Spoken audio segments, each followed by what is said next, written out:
Missed out on breakfast? Fret not. It's never too late to grab a bite. Here's something for you to think about. We make quite a lot of choices every day, right? Indeed. Choosing what to eat, what to wear, whether to hit that snooze button in the morning. Yeah, whether to come to work. Just kidding. So how many decisions do you think you make in a day? Take a guess. For sure, it's got to be in the hundreds, Okay. if not more. And maybe in the thousands. Give me a number. 1,500. Try 35,000. A day. That's right. How did they track this? Well, this is according to researchers. They found that the average adult makes about 35,000 decisions a day, and that's just the conscious ones. So that explains a lot, right? Like why I sometimes stare at a menu at a restaurant. Sure. You go to a restaurant and there are 50 items for you to choose from. Chances are you're going to take a much longer time to pick what you're going to eat, as opposed to you only have 3 choices, and it's it's pretty quick. So I suggest if they did this poll in the 1970s, then, you would have had a lot less choices being made during a day. I think so. Because there was less choice to begin with. Yeah, but the other things like choosing what to say, when to say it, these are things that we actually also actively choose every day. Yeah, true. And we just don't even realize it.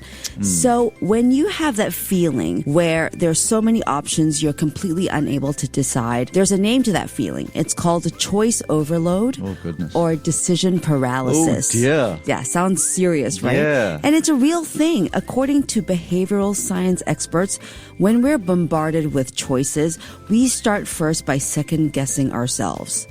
So this comes with FOMO, the fear of missing out. So when we have too many choices, we start comparing, wondering if someone else made the better choice, got the better deal, has the better experience. Does this apply to when you're sick at home listening to me and Ryan and wondering whether you should have come in? Yes. Yeah. All right. But I'm sick. That's actually, an example of you second-guessing yourself, right? Exactly. And it's also called social comparison. And according to experts, it's why too many choices can actually make us unhappy. Yeah, I can see that. Because even if we made a perfectly good choice for ourselves, we can't help but wonder if someone else made a better one. Yes, fair enough. Yeah. Again, going back to the restaurant thing. I order a salad, you order a pasta. Yeah. And the food comes. And I'm like, maybe I should have ordered this. Have you thought about that? Of course. Yeah. Especially when 3 others have ordered that dish and it turns out to be the star dish of the night. You're right? like, man, made the wrong choice, right? Yeah. So what's the solution to all this? Do we just stop making choices altogether? Live life on autopilot? No. So the trick apparently is to embrace simplicity as much as you can. So fewer possessions, fewer distractions, fewer choices, which means less stress about making the right decision all the time. Okay. So let's look at CEOs for a second. We know that Steve Jobs was famous for his classic black turtleneck and jeans. He wore the same thing every day, a daily uniform. Yep. This is because he said this was one less decision for him to make, so he's not as fatigued. Yeah, I like that. So that's just one thing, right? Yeah. Now, this is not for everybody. I'm not about to do that, but it does give me an idea. It's just the little things that you can cut down on, right? Imagine if you just had 3 outfits, no decision fatigue, just grab and go. Tim Cook is also not the only CEO who wakes up early, eats the same meals most days. Yep. So you don't have to think about lunch. Yeah, sure. I like that. I actually like the fact that they streamline it, because most people, if they're attending a meeting as a CEO, you'd be thinking, if I'm meeting this guy, I should wear this. If I'm meeting that guy, maybe I should wear this to give off this impression. Right? Yes. But I like what these guys have done. Yeah. So I think, the idea isn't to eliminate all choices, but to streamline your life. Yeah.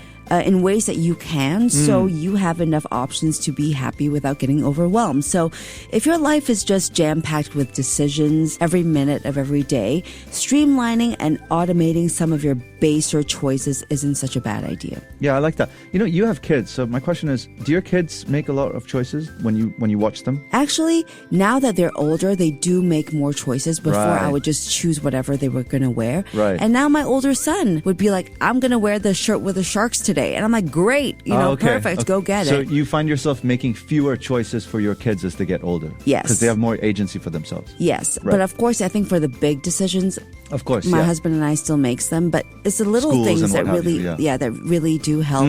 So I love delegating the work. Like, okay, you go and decide and you come back with your answer, right? Yeah, sure. If the choices really do feel impossible, you know what you can do is ask for help, because sometimes an outside perspective can make things much clearer. clearer. Yeah, is there a market for choice consultants? I don't know, but isn't that interesting? It would be. Would you do that? Why not? Yeah. I mean, I feel like I'd need to have some context to the person's life, background, to understand how they think, how they act, how they behave. But yeah, why not? If the money's on the table, you're sure. Yeah, I think that routine also does help with this. If you have a set routine, that does eliminate another part of choice paralysis, which is, what am I going to do with my free time? If you plan it out, and I know that maybe you feel like this takes away the spontaneity of things. Yeah, sure. So maybe you could still slot that in, but Monday through Friday, if you have a set time, 11 a.m. I'm going to the gym. Yeah. 12:30 is lunch. Yes. Then you kind of cut down choice paralysis that way too.